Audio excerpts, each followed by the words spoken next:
ಮಹಾರಾಷ್ಟ್ರದ ಪಶ್ಚಿಮ ಘಟ್ಟ ಪ್ರದೇಶಗಳಲ್ಲಿ ನಿರಂತರವಾಗಿ ಧಾರಾಕಾರ ಮಳೆಯಾಗ್ತಾ ಇರೋದ್ರಿಂದ ರಾಜ್ಯದ ಬೆಳಗಾವಿ, ಚಿಕ್ಕೋಡಿ, ಅದೇ ರೀತಿಯಾಗಿ ನಿಪ್ಪಾಣಿ ಸೇರಿದಂತೆ ಅನೇಕ ರಸ್ತೆಗಳು, ಅದೇ ರೀತಿಯಾಗಿ ಸೇತುವೆಗಳು ಕೂಡ ಜಲಾವೃತ ಆಗ್ಬಿಟ್ಟಿದ್ದಾವೆ.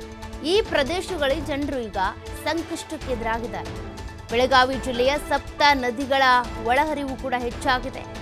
ಮತ್ತೆ ಜಿಲ್ಲೆಯ 52 ಸೇತುವೆಗಳು ಕೂಡ ಜಲಾವೃತಗೊಂಡ್ಬಿಟ್ಟಿದ್ದಾವೆ. ಮಹಾರಾಷ್ಟ್ರದ ಕೊಯ್ನಾ ಡ್ಯಾಂನಿಂದ ಕೃಷ್ಣಾ ನದಿಗೆ ನೀರನ್ನ ರಿಲೀಸ್ ಮಾಡಲಾಗಿದೆ. ಹೀಗಾಗಿ ಕೃಷ್ಣಾ ನದಿಯ ನೀರಿನ ಮಟ್ಟ ಹೆಚ್ಚಾಗಿದೆ.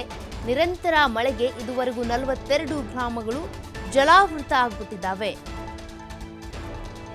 ಸದ್ಯ 5,000 ಕುಟುಂಬಗಳು ಈಗ ಕಾಳಜಿ ಕೇಂದ್ರಕ್ಕೆ ಶಿಫ್ಟ್ ಆಗಿದ್ದಾವೆ.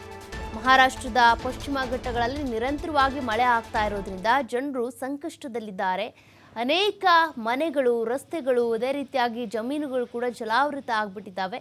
ಕೃಷ್ಣಾ ನದಿ ನೀರಿನ ಮಟ್ಟ ಏರಿಕೆ ಆಗ್ತಾ ಇರೋದ್ರಿಂದ ಗ್ರಾಮಗಳು ದಿನದಿಂದ ದಿನಕ್ಕೆ ಜಲಾವೃತ ಆಗ್ತಾ ಇದ್ದಾವೆ. ಈಗ 46 ಗ್ರಾಮಗಳು ಜಲಾವೃತ ಆಗಿರುವಂಥದ್ದು. ಹೀಗಾಗಿ ಗ್ರಾಮಗಳಲ್ಲಿ ಇದ್ದಂತಹ ಜನರನ್ನ ಕಾಳಜಿ ಕೇಂದ್ರಕ್ಕೆ ಶಿಫ್ಟ್ ಮಾಡಲಾಗಿದೆ.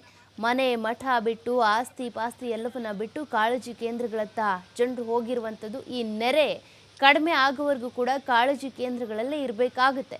ಮಹಾರಾಷ್ಟ್ರದ ಕೊಯ್ನಾ ಡ್ಯಾಂನಿಂದ ಕೃಷ್ಣಾ ನದಿಗೆ ಹೆಚ್ಚಿನ ಮಟ್ಟದಲ್ಲಿ ನೀರನ್ನು ರಿಲೀಸ್ ಮಾಡಿರೋದ್ರಿಂದ ಈ ರೀತಿಯಾಗಿ ನೀರಿನ ಮಟ್ಟ ಹೆಚ್ಚಾಗಿದೆ.